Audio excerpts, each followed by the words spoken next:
everybody, and welcome to another great episode of My EdTech Live. Thank you so much for joining us on this wonderful day. And wherever it is that you're joining us from around the world, we thank you for all of your support. We appreciate all the likes, the shares, the follows. Thank you so much for sharing our content. And again, I want to give a big shout out to our three sponsors that make these shows possible. Thank you so much to Book Creator, EduAid, and Yellow Dig. We appreciate you believing in our mission to bring amazing conversations into our education space so that way we all continue to grow and learn together. And I am really excited because we have a fantastic show. We have Nick Coniglio, who's joining us along with Marnie Stockman. And I am excited about today's show because today's show is going to be something that I was just talking to our amazing guests earlier that I was like, this is something that I know I'm going to take a lot from. And that entrepreneurial spirit in me, too, is definitely going to take a lot from. So I would love to welcome to the show Marnie and Nick. Marnie, how are you doing this evening? I'm good. Thanks for having us. And I'm excited that my friends at EduAid sponsor the show. That's excellent.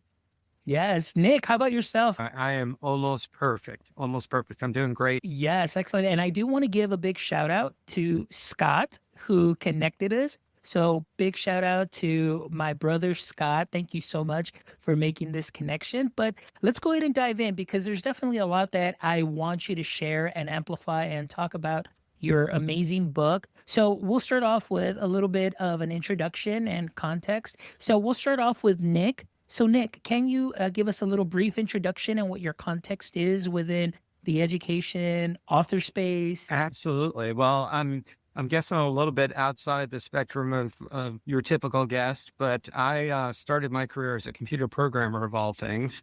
And from there, I quickly found myself working for companies where I was employee number single digit. And that happened to me 4 times where we, as employer number 2, 6, 10, what have you, the company grew, scaled, had tremendous growth, and I found myself in leadership really for the last 25 or 30 years. The third company that I happened to join was a company called Performance Matters, which today is folded into the Power School umbrella. And I was the driving force in engineering and customer support around an assessment platform and analytics platform geared towards K through 12 schools. And that is where I ran into your other guest, Marnie Stockman, and that's where our paths crossed. So that's where I'm at. I'm the co-author of 2 books. Excellent. And thank you so much, Nick. And Marnie, how about yourself? Give us a little brief introduction. And I know one thing that I love is that we do have that connection as far as being former math teachers. So that's something that's great. But Marnie, tell us a little bit more about yourself. Yes. So I started out as a high school math teacher, was assistant principal, was the district assessment coordinator. So all things data. And I was working in a school system inside the assessment platform when the company hired me, and much to Nick's dismay, he got on a support call and saw my face on there and said, "Oh, we hired her." But he's gotten over that. So we worked in the same EdTech company. I ran customer success while he ran support. And we quickly found that we had the same core values in really wanting to help students and help our customers, which were school districts. So in all of the acquisitions, we found that we were getting a little culture clash with how we wanted to run things. And so he said we should go start a business of our own. So we did. We jumped outside of education for a few years, went and started an IT company and sold that so that we could jump back in and build something in the EdTech world. So we wrote Lead It Like Lasso, and we wrote now The Business of You. And as you know, a little sneak peek into what we're building next. So that's how we got here. Excellent. Well, that is great. And then what a way to connect. That is amazing. And I love it. And so I know that this conversation is definitely going to be just wonderful and very full of a lot of energy for sure. But let's talk about your book. Like you said, The Business of You. And this is such a very unique title. And really, it's just the book introduces the idea of running your life as a business. So can you explain a little bit about what that means and why we should think of ourselves as the CEO of our own life. So I want to start off with Marnie first. Yeah. So, a lot of people on the internet will say that you should be the CEO of you, right? You should be the boss of yourself. So you hear that. And what a lot of folks, especially kids, high schoolers, college age students, what they're thinking is great, I'm the boss, right? So, and they're picturing the boss as someone who has everybody else doing other things for them. What they don't realize is when we're talking about the party of one, the business of you are in charge of your marketing. You are in charge of your selling, you are your head of your HR. You're the head of your finance. And so you are then a part of, you're in charge of all of that. And if you don't take charge of it, somebody else will, right? If you don't put if you're not paying attention to how you're telling your story, it's getting told without you. My gosh, you are so true on that. And like you said, right now, what I liked is that if you're not taking care of it, somebody else will. And oftentimes, sometimes that can be the case without us really realizing how much control we let go in many times in certain roles. Nick, how about yourself? Tell us a little bit about what your view is of this, living your own life as you being your CEO of you. Yeah, I mean, I think Marnie nailed a lot of it. I did want to add that I think these days business can be seen as a four-letter word. It's cruel, it's cutthroat. But like Marnie said, I think when people think about it, every successful person we have ever met, whether they admit it or not, they're running themselves like a business. They're setting the vision and the strategy. They're building skills and acquiring skills constantly. They're telling stories so people are engaged. And those all fit into, whether it's the office of the CEO or the marketing department or learning development, they all fit into a department that is aligned to a business. And I would be remiss if I didn't add, a big part of our target audience that we're going after are students. And we have found with many of the students that we have mentored and spoken to that they're entering this world, whether it's straight out of high school or right out of college, with not a lot of knowledge about business departments, structures, organizational charts.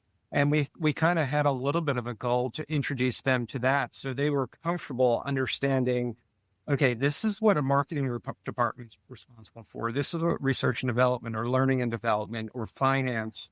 So we do cover that in the book, but we also really apply what those departments mean in a personal journey or in your personal leadership experience. So we're excited to knock off a lot of birds with that one, where we feel like we've gotten a lot of good in terms of, hey, not only did I learn how to improve and set a path for myself, but I learned a little bit about what people might be talking about when I'm on these interviews that I've never heard before.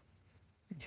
And I think that is such an important skill as, for myself, my experience coming into the world of business, I had no idea. And that's because I went to school for marketing and so on. But once I got into the real world and into that field, I was like, wow, these are a lot of the things that no one ever shared with me, because it was really just the theory, the books, you're going through those studies. But when you're in an office and you're working and you've got bosses, you've got metrics that you have to meet, your KPIs, you've got all this other stuff. It's like, wow, like wait a minute, what's going on here? Like, I know the definition of that, but I didn't know the way that this really worked. And this is the way that this works and so on. And then now in my current role with organizational charts and coming in from the classroom into our service center as the coordinator for digital learning, I'm like, oh my gosh, like I had no idea how many people there were in the background doing all of these things, from finance.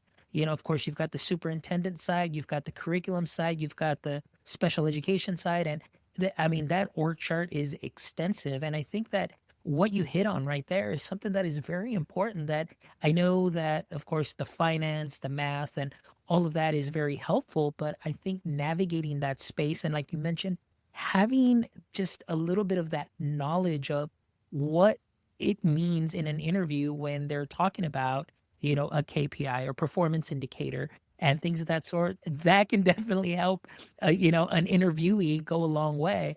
But now I want to talk about Sydney here, and we'll start off with you, Nick. Now, Sydney, her character. How did you come up with the idea? How did both you and Marnie come up with that idea of coming up with this character, Sydney, to make her very relatable to not only myself, but I think to many, as she kind of felt very stuck and very unsure about next steps. So was Sydney kind of an amalgamation of, people that you knew Yeah. through your own experiences as well? Tell me a little bit about Sydney. Yeah, I think you nailed it. I think Sydney, and we will be clear, she is a fictional character, but the character herself, she represents real experiences. Both Marnie and I have seen just countless times. I think we really intended to build her as kind of this composite characters. The readers could see themselves in her struggles, unsure of her direction, learning, as you read the book, she's constantly learning how to ask better questions and gradually finding, I guess, that clarity. And, the whole notion, we talk about the importance of storytelling, and we really wanted this to be a story so people remember it. People remember stories so much more than lectures. And Sydney, I think, became the bridge between, our ideas and hopefully the lived experiences of readers. That's the goal, at least. Love it. Marnie, how about yourself? Tell me a little bit about Sydney. Is there a little of you in Sydney's character? And maybe what little bits of you are there, kind of built into Sydney? So I think the bits of me at this point are the other side of Sydney, the one talking to Sydney, because we have mentored so many folks at my own kitchen table, or, over Zoom or in a classroom, that I talk to a lot of students who have done all the right things. They've taken the right courses. They've gotten good grades. They've joined clubs. They've done all the things. They've sent out hundreds of applications, but they weren't getting the job. They weren't standing out. And I've had a lot of the conversations with the Sydneys of the world of, okay, well, let's talk about you and what you like and who you are. So that was the perspective that I felt like I brought to it, because it's a different world now than when I was applying for my first job in the 1900s. So that's how we come to the table. I birthed a couple Sydneys.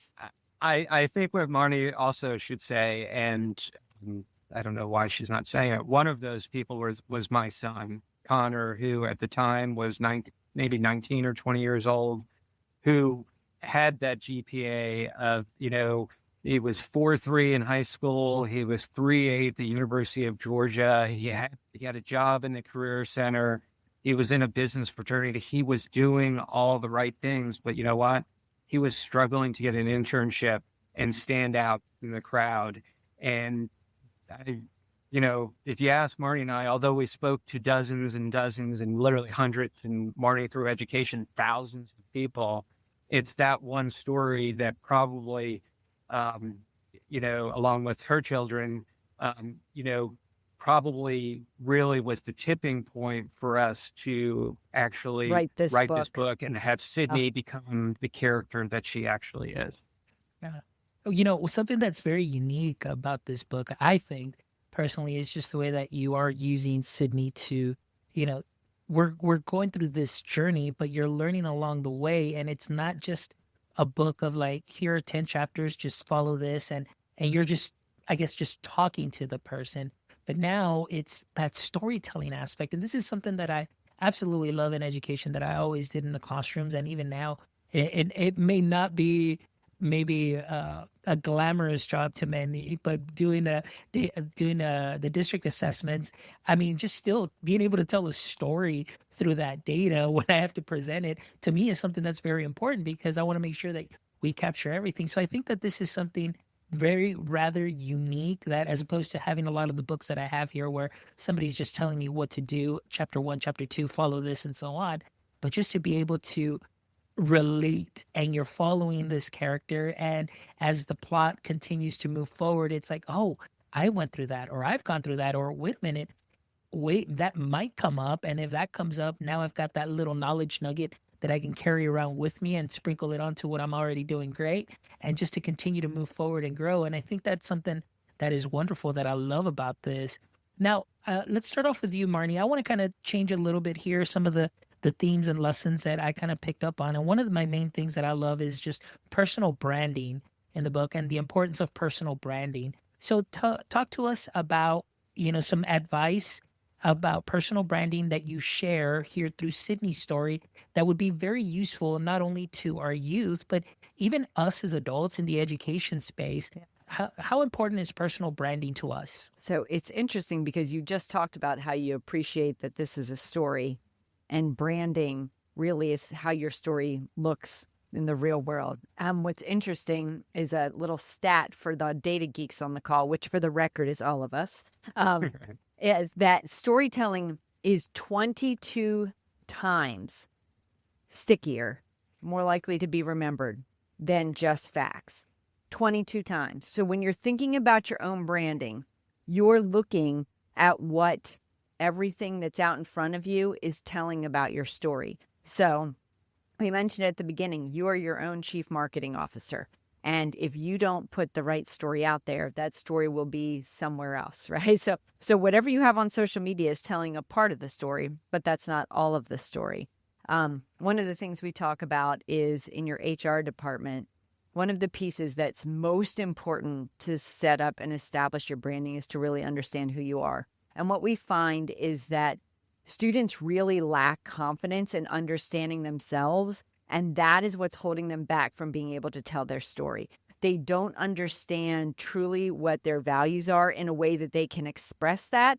They don't know their strengths and their weaknesses, etc. And all of those things turn into your story that make all of your lived experiences make sense. So that's part of what we talk about in the book, is helping figure out who you are and how you're putting that out there. Nick, what am I missing with the branding piece, or did I catch most of what you were thinking I was going to say on that? I could not have answered that any better, and I would never answer better than Marnie about personal branding, because that is truly a superpower of hers, not only with her own personal branding, but helping others establish their own personal brand as well.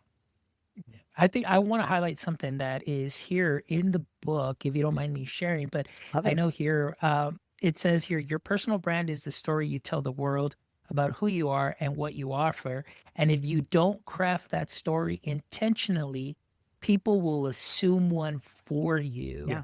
And I just kind of want to dig in a little bit deeper on that, Nick, on your side, just to add a little bit more.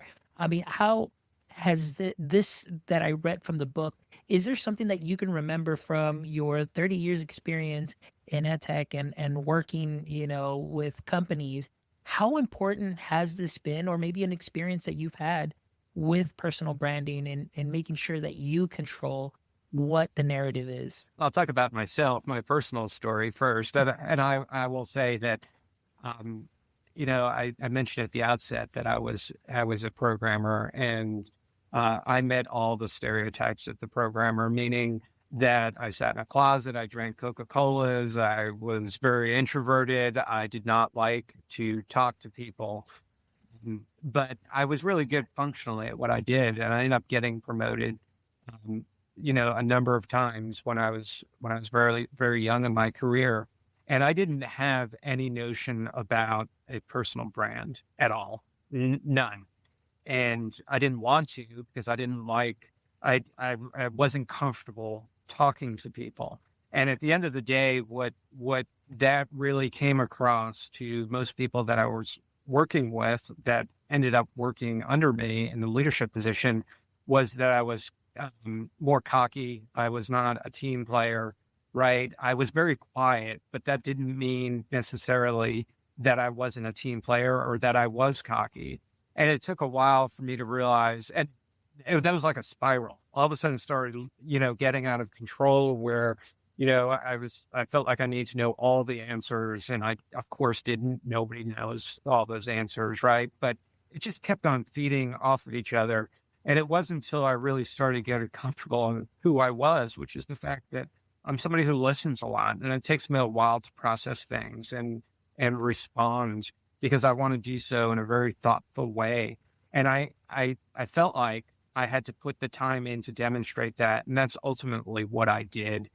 And eventually, over time, I believe that became my brand. That was who I was. I was a cautious conversationalist, but people began to know that I was thinking, because I would ask a ton of questions and I would listen to them. I was present with them. So that's not the story Marnie wanted me to tell, but that is Oh, my it's a good personal one. story. And I think no matter what you're doing, and we find it so much with young people these days, even the things that you don't do are a story about you, or the things that you don't intend to put out there to create your brand. We see it all the time with social media. Um, that is telling a story, whether you like it or not. You may think you're just having fun posting, a picture out at the bar or doing something that you shouldn't be doing, but um, it's a story, and then you're building a brand, and I think that's really important for all the young people out there to remember.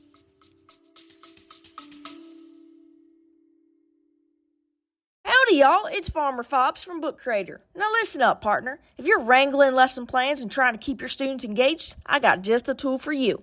Now remember, every student and teacher deserves a yeehaw moment, and Book Creator can give you just that.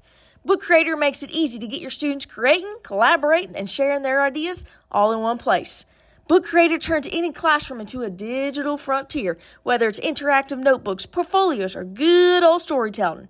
Now, did I tell you it plays nice with all the other favorite apps? Egg Smash It, I mean App Smash It, with Adobe, Google, and much more to take creativity to greener pastures. So saddle up and give it a try. Use promo code MyEdTechLife for a 3-month special treat. Excellent. Yeah, and those are all valid points, and that is great. But I love what you shared too, because it's a nice segue into the next question. But it's because I find that you are very relatable, in the sense that I am in a very similar train of thought. Like I think I just over process, but I just love to process, and it takes me a while. I just love to take it all in, be with my thoughts, and then be able to make sure that I give an answer that it fits, whatever the situation may be. But at the same time, I do like to ask a lot of questions. But in this world where a lot of people are just sometimes looking for answers, we forget that asking the right questions would be something that's very critical. And I know that this is something also that you do talk about in the book, The Business of You, which we will make sure we link in the show notes. But talking about Sydney, that she learns to ask the right questions, and that is more important than having all of the answers. So Marnie, tell me a little bit about that, and why is this skill so critical, and how can it help our young adults, maybe even high school students coming out, and even just us as adults? Tell me a little bit more about that. Well, so one of the things we talk about is the need to have a group of advisors, right? Your personal board of advisors. And Nick is one of mine. And I need to find people that are not like me. And so he has taught me the power of listening and asking better questions, right? It is truly a superpower. It is truly Nick's superpower. So in the world of asking questions, I think people need to reflect. It's very easy today to Google fact answers as opposed to, asking questions about who you are, about what value you bring to a company. That's the type of story that people want to hear. So when it comes to asking questions, it's very powerful in understanding who you are, but also how you can connect with others. One of the things Sydney is asked is what value she brings. If you're looking at how you're going to apply for a college or a company, if you're thinking of a college essay, for example, you want to think about what you bring to the party and what would the college want to know, right? You need to ask yourself, put yourself in the other person's shoes. as a teacher, I'm confident you thought, what do the students really want? If you're just thinking, I need to communicate this information, that can make math a boring situation. But the great math teachers figure out how to figure out what the students really want, right? What's in it for them. And when they think about asking that question, then suddenly you can turn it around to make the class much more entertaining. So Nick is really the master question asker, but I have learned quite a bit from partnering with him. Excellent. Nick, so tell me a little bit more about that experience, just asking the right questions. How has that been something that has helped you personally grow, not only within your space and your realm of work, but just personally? I think the simplest way to put it is that answers end conversations, but questions really open them up. And, for somebody who's, again, rather introverted, what am I always scared of? I'm always scared of the end of a conversation and that very annoying pause and silence that scares me to death, right? And what I found out by practicing that, right, as a way to network and engage with peers and people I look up to, is that one skill of asking questions and being curious about things always moves me forward, right? It always opened up additional opportunities for me, whether I was looking for them or I wasn't. And and it makes sense when you think about it, right? Because you're wanting to understand somebody else's perspective. You're wanting to understand things that you currently don't know how they operate, and that only helps you grow. So the whole notion of curiosity in driving anybody forward, we strongly believe in. We've seen it work. I've seen it work personally. Marnie short sells herself, but she's a great question asker as well. And the key to remember, though, is when you're asking questions that you really need to be present and listen to what the person you're communicating with is saying. And again, that I think is a struggle for a lot of people. I know, I pride myself in asking questions, and sometimes you're like, okay, well, what's the next question I'm going to ask? No, stay present, listen to them, understand, be genuinely curious. And I promise you, that's one of the things we try to present with Sydney through the story and give kind of concrete example of what that means. But it's a really underrated skill that I think a lot of people, especially younger people, and I was guilty of this one as well, don't really think about doing. Excellent. Oh man, that is such a great answer. Like right now, just listening to both of you speak and going back and forth and answering these questions is, I am just amazed. And I'm like thinking, I was like, yes, like Sydney. Yes, I can think of like that's why Sydney is just amazing, and everything that I'm learning, now I get to speak to the authors that helped form Sydney. But I mean, I think just with your experience that you've had and the way that I listen to y'all and you like just are very complement each other very well as far as, the content that we're speaking of. And I was like, well, it's no wonder that this book is just great. And it's something that's very useful and would be just a wonderful addition to anybody's tool belt to be able to have it and read, because this is great. But going back to this, Nick, this is kind of a nice progression also. And this is great that it's working out this way, that, talking about being present and asking all the right questions too. So Marnie, let's talk about the next aspect. I mean, for myself, also seeing as being in there and being present is something that is also a time investment.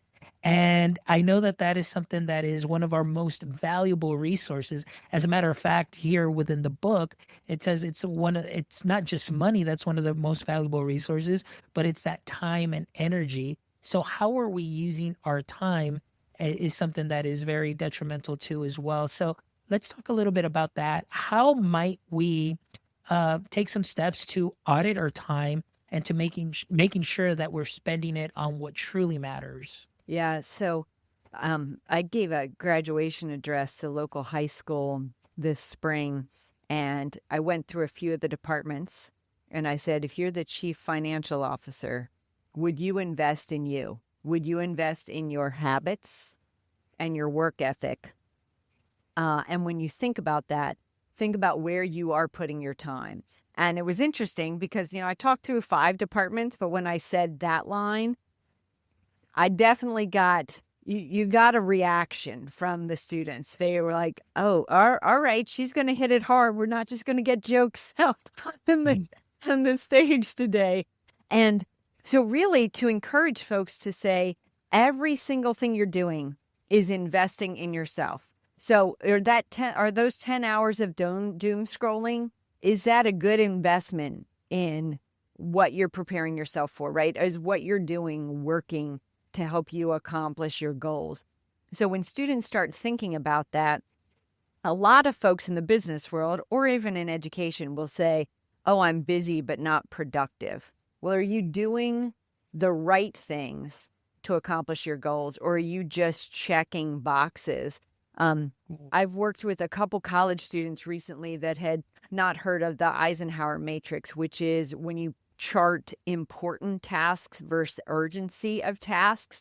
And a lot of people do urgent but not important things because they can check box them as opposed to really prioritizing the urgent and important, or, and really the high value on the important. And so it's interesting to get them to think about, so what are the tasks that you're doing? And are they helping you with the bigger picture of who you want to be?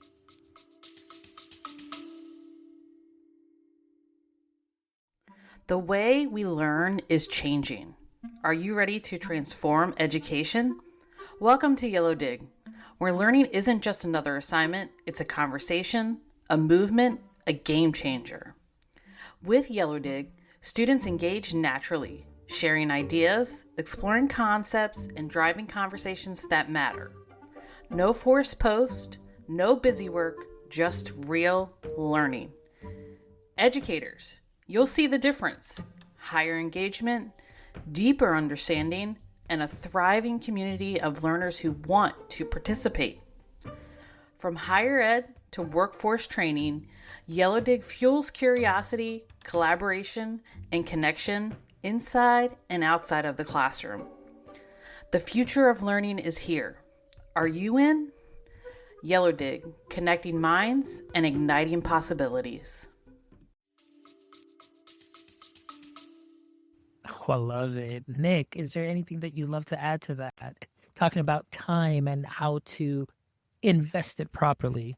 Yeah, and I would relate it to what most people think about in terms of investing, which is money, right? Investments, and that whole notion of, compound interest.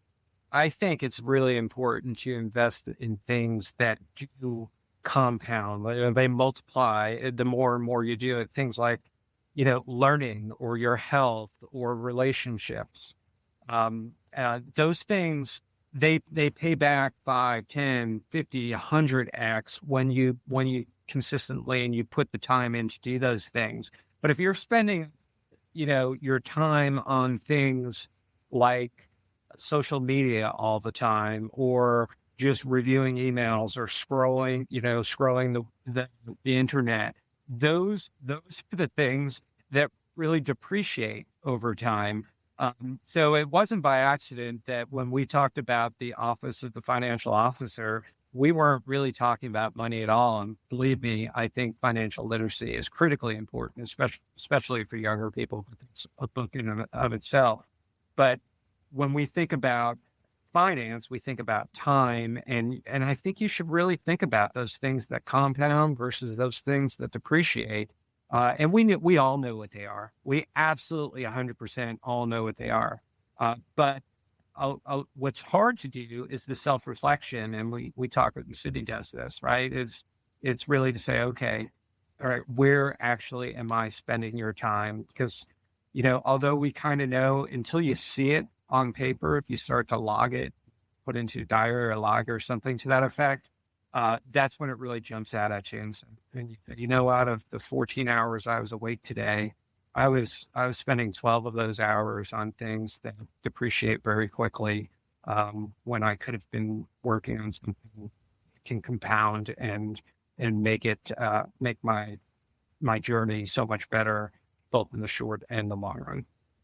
Oof, I love that. And that's great. And, I think just having that audit, like you said, just being able to write it down actually and see it physically, just writing it down is a great reflection piece. I remember when I first got married, with my beautiful wife, and we're there, just all of a sudden we just had to have that talk and say, okay, let's go ahead and sit down and let's manage our budget. And all of a sudden, once we put that down in money, like on paper, we're like, "Oh my Yeah. goodness," like, we just found things that we're like, "Wait a minute, like, we've got a little leak here, like, well, we need to make sure we fix this." That ice Make cream sure that budget is draining us. yeah, those budgets, are we eating out too often? Are we doing this too often? Are we do it? But then, of course, that helped us in the very beginning to take control of something, and that really helped us out and has really laid the path, like you mentioned, like, just that one instance in doing so has paid off probably like 100x to get us to where we are now, and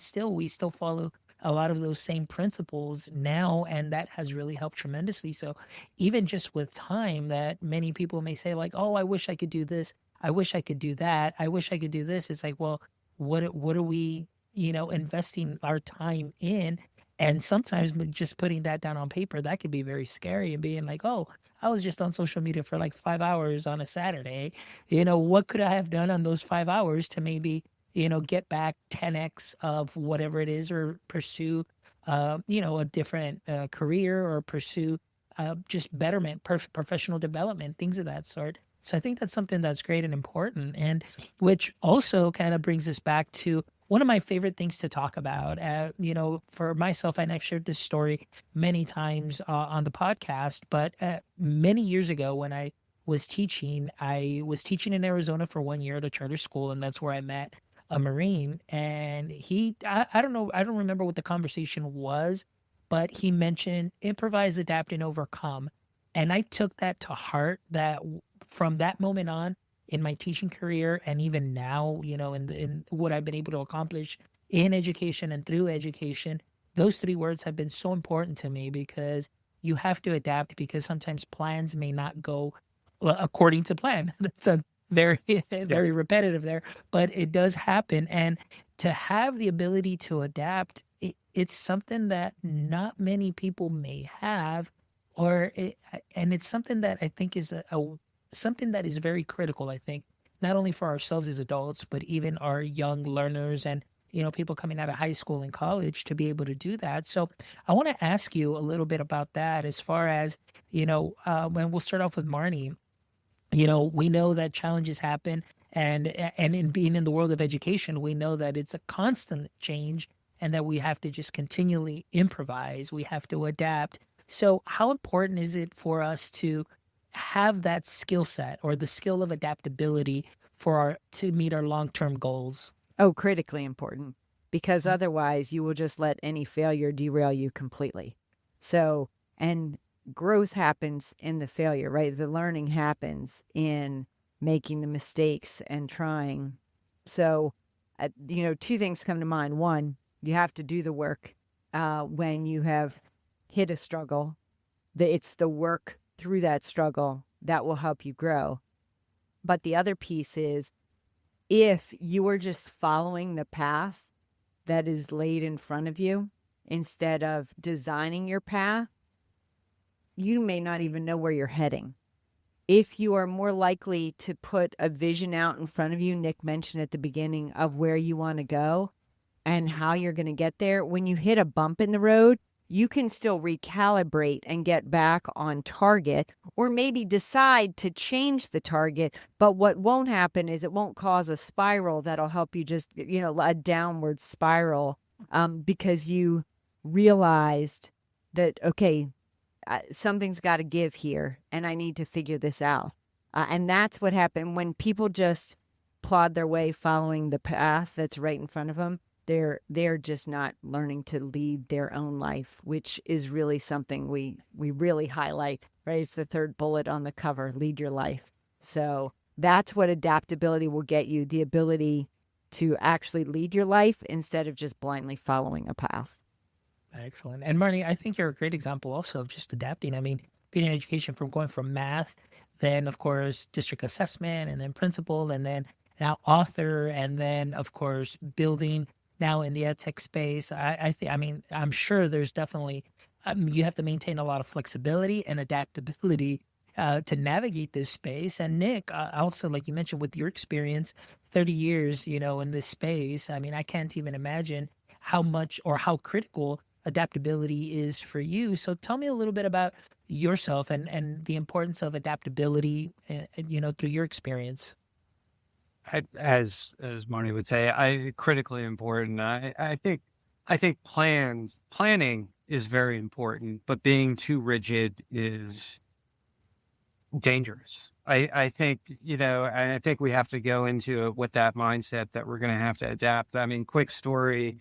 Marnie mentioned at the very beginning that when we left EdTech, we had a non-compete. So we started a new business in a completely different space, and we had a go-to-market plan, which was, I would say, 90 to 95% driven off of customer trade shows. And that was about, I don't know, 3 months before COVID hit, and everything completely changed, right? No trade shows right in front of us, right? So we didn't just give up. We completely pivoted, and we changed our go-to-market strategy into virtual, leveraging partner networks. I mean, things we didn't even think of at the very beginning.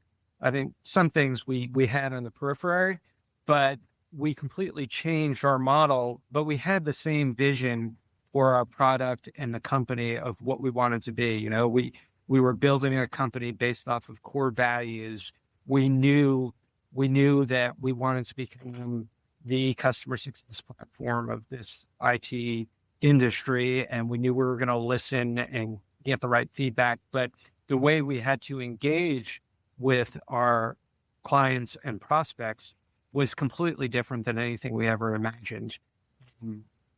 And that's just one example. I think, that was one company. Every company that I've been part of, we had to adapt at some point. And speaking personally from myself, I had to adapt, right? I knew at some point that for me to do what I really wanted to do, which was to create things and solve problems for people, that I needed to step out of that closet. And I took a job in consulting because that forced me to get in front of people and start to develop people skills of all things, right? Which was very intimidating to me, but I had to adapt because I had goals, and I wanted to achieve those goals. And every challenge, whether it was to be vice president of consulting services, I was a COO for another company, all things I was always intimidated to do. And quite honestly, on some of those, I had to really work to get myself visible, to put myself in that level of uncomfortability. And in every one of those cases, I adapted my, what I thought was the way I was wired and I operated, and I had to completely change. So adaptability is critical to anybody's success. And I'm sure, Dr. Fonz, you have done it a gazillion times yourself. Yes, being here today is probably because you adapted to something at some point.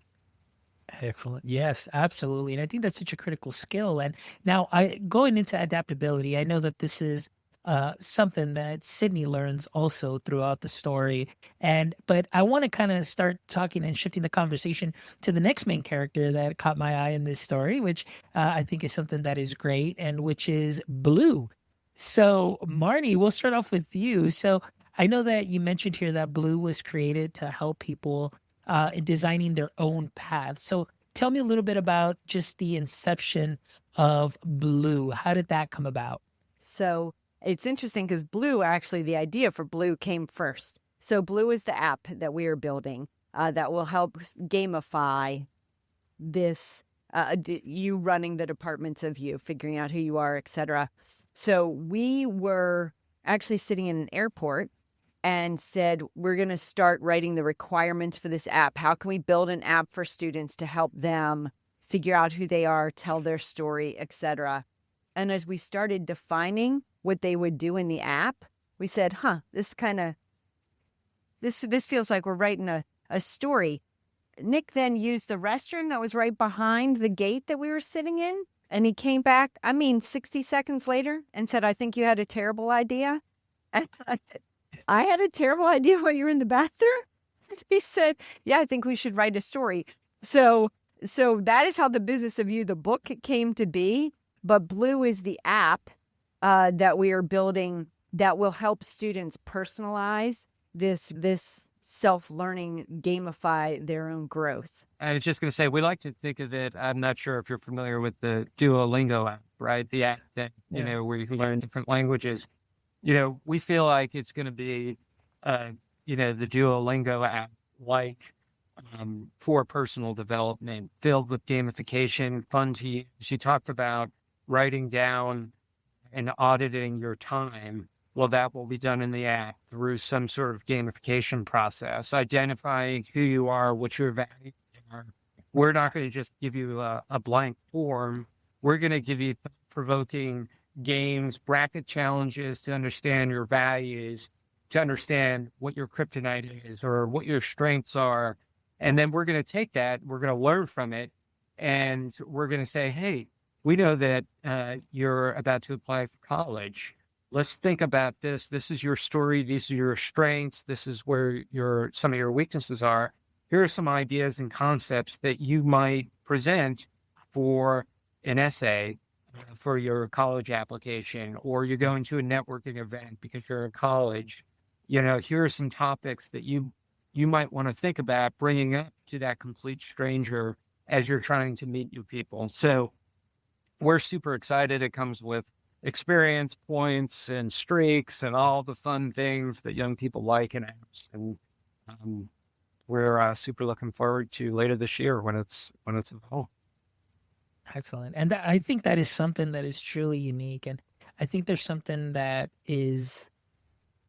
there is definitely a need for that, to be honest with you. And especially, with our younger students getting ready to get out of high school. And like you mentioned, preparing just to get into college and just to be able to go deeper. And Marnie, with your experience and in education, the load of students or the ratio of students to counselors, to be able to get in. And of course, then you've got your counselors for, financial aid, college and all of that. And and to disseminate all that information, this is something that is a great tool for students to get to know themselves more, follow a track, see what it is that they're really good at. And I love, like you mentioned, Nick, to find those areas of weakness that they can improve on and personally and professionally develop as they get ready for college, things that they can go ahead and put into their college applications or college essays, which I think is something that is valuable because for a lot of students, they go into high school, they're out of high school, and they're like, well, what just happened? Like all of a sudden, it's like, it's a blur, and all I know is that I graduated now, and now I'm on to the next thing. But seriously, in that moment of like, what do I even have? Like, what value can I bring in? And I think that nowadays, that's something that is very, very very important, at least from what I see and observe, that students know exactly what value add they have. And like you mentioned, going through this and learning these skills, learning that, interview skills, some of the interview lingo, getting ready to answer questions, how to do those things, and doing it in a gamified way where you have challenges. I think that's something that is very unique. And I think that is something that is going to be very engaging for a lot of students. And, and even for myself as an adult, I'm still like doing Duolingo and doing a lot of things that'll give me points and, experience points and so on.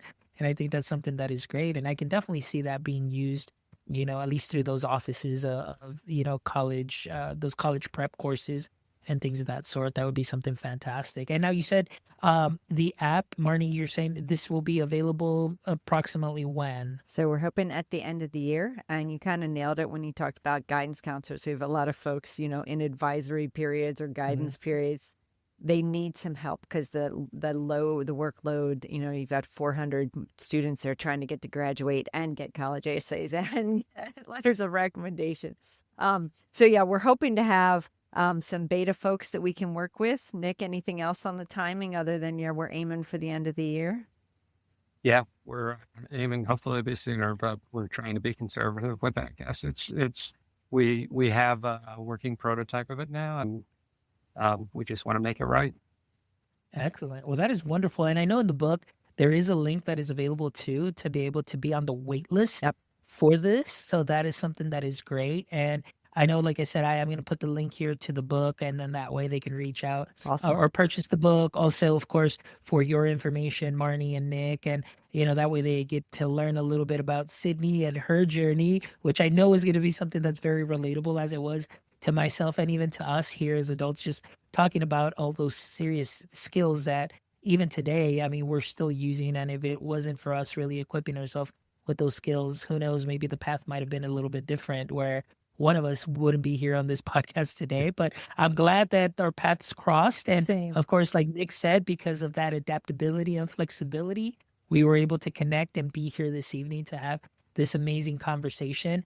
And before I end the show with the last three questions that I always love to ask, but Nick, I want to ask you, for our listeners who are ready to take ownership of their future, what's the first step that they can take? Some of your best advice through your experience. In our last book, Lead It Like Lasso, we had a saying, leadership is life, and everybody is a leader. And I think the most important lesson that I have learned in my career, and we hope comes through with Sydney and the cast of characters in this book, is that you can't lead others when you don't lead yourself first. And I think it's just really important to focus on personal leadership, be authentic, be yourself. I think a lot of young people, I know I did, struggle with, I always wanted to be who I thought I should be, based on how others saw me, not who I actually was. But we say the most important project you'll ever work on is yourself. And I think, I know Marnie and I both share that wholeheartedly. So hopefully it comes through with Sydney. Lead yourself first. Excellent. Marnie, how about yourself? What is the one message you hope the readers take away from the business of you? Well, Nick said it. The most important project you'll ever work on is you. You really do have to start there, because if you are not feeling that the true you is showing up at work every day, it probably doesn't feel good to show up at that work every day. And so it really impacts your mental health along with your ability to grow. So just critically important to understand you. And that's what we're hoping to help folks walk through, so they can really get themselves on the right foot to the best version of themselves. Excellent. I love it. Marnie, so before we get into our last three questions, where can our listeners connect with both you and Nick and learn a little bit more about the business of you? So our website is thebusinessofyou.ai. Our social media is Blue, the Business of You. And then we are easy to find on LinkedIn because we have relatively unique names. So you can find Blue, the Business of You on LinkedIn, or either of us by our name, Marnie, Stockman, Nick Coniglio. He's got some numbers after his, but you'll be able to find him and connect with us. Excellent. Well, thank you so much. I really appreciate it. And before we wrap up, again, I always love to end the show with these last three questions. So, Nick, we'll go ahead and start off with you. As we know, every superhero has a weakness or a pain point. So for Superman, it was that kryptonite that weakened him. So I want to ask you, Nick, in your experience and in what you've seen, whether it be in the EdTech space, education space, or just a combination of both, I want to ask you, what would you say would be your current kryptonite? I think I'm a little too close with the panic monster, meaning that I have a tendency to procrastinate a little too much. Now I get around it because I create a false sense of urgency on a plan of list of things that I need to do. But I think I procrastination is my kryptonite for sure. Yeah, Nick, I think we just became best friends because my motto is procrastinate later. Yes, So yeah, I love that. I'm stealing that that one. is something, and I'm very similar in the way that you just mentioned that. Like even doing my dissertation and things of that sort, it was just like, oh my gosh, and then until it was just like, oh my gosh, I really got to do this. But it was just that processing. Like I said, I had it here, but it was just a matter of putting it down on paper. But then, of course, overcoming an overwhelm of like, oh my gosh, like I got to do this, and it, yeah. So, but anyway, procrastination. That was my thing. Procrastinate later. I am getting a little bit better. I'm being a little bit more like just staying on top of things. But yeah, procrastinate later is my motto. All right, Marty, how about you? I want to ask you, what would you say is your current kryptonite?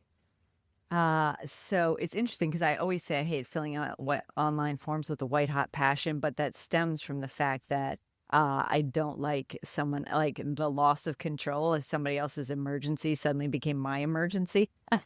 So, lack of planning on someone else's part became an emergency on my part. So probably wrapped a little too tight sometimes. How's that? Or all the time, maybe. And just on the procrastination world, because I can live there too, I also wouldn't have gotten my dissertation done if I wasn't watching the clock countdown. If it weren't for the last minute, nothing would ever get done. Oh yeah, no, for sure. Yeah, that experience right now, like it's so great to just be able to come home and say, hey, I've got a podcast and that's all I got to think about. And then cutting some clips and editing, whereas opposed to, oh my gosh, I've got a podcast, but then I also have a chapter 4 that I have to start editing and doing this and formatting. So now I'm like, this huge weight has lifted off my shoulders, and now I can definitely invest my time in other things that'll bring me back that 10x also. Not that the dissertation didn't do that, but I'm just saying like these passion projects, like, which is great. Now I'm all in. But thank you so much for sharing that. All right, we'll go ahead and start off with you for this one, Marnie. If you could have a billboard with anything on it, what would it be and why? I feel like at this point it has to say all gas, no brake. I was recently, and so it's on my LinkedIn page. I've certainly been accused of that. And recently our local newspaper did an article about Lead It Like Lasso. And when they interviewed me, they decided to subtitle it all gas, no brake. And one of my neighbors on a walk walked up and just like jumped in front of me and said, gas, no brake. So I'll go with that. Excellent. Nick, how about yourself? What would your billboard say? It would say New York Jets Super Bowl champions. That's what it would say. I don't think I'll ever see that billboard in my lifetime because it happened right before I was born, but I'm a diehard New York Jets fan.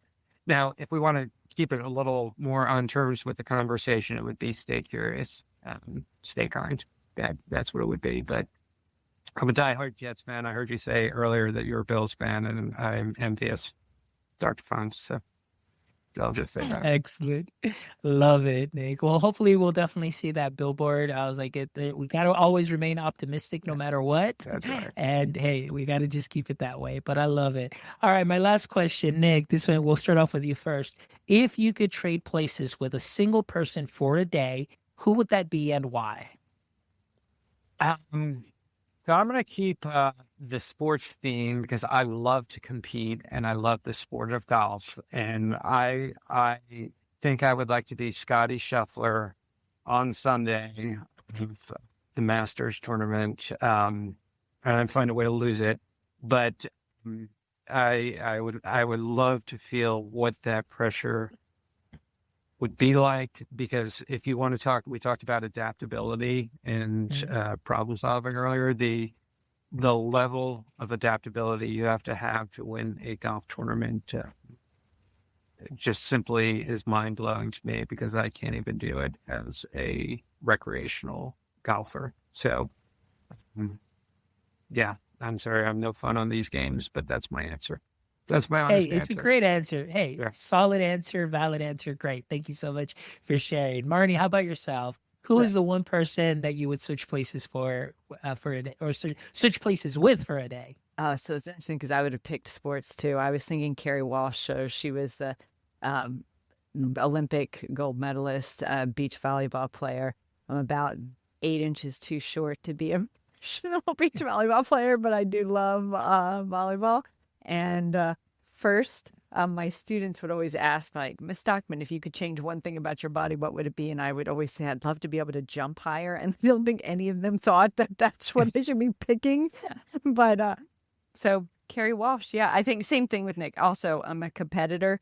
To be able to really finish the way that she and Misty May Trainer did, yeah, impressive.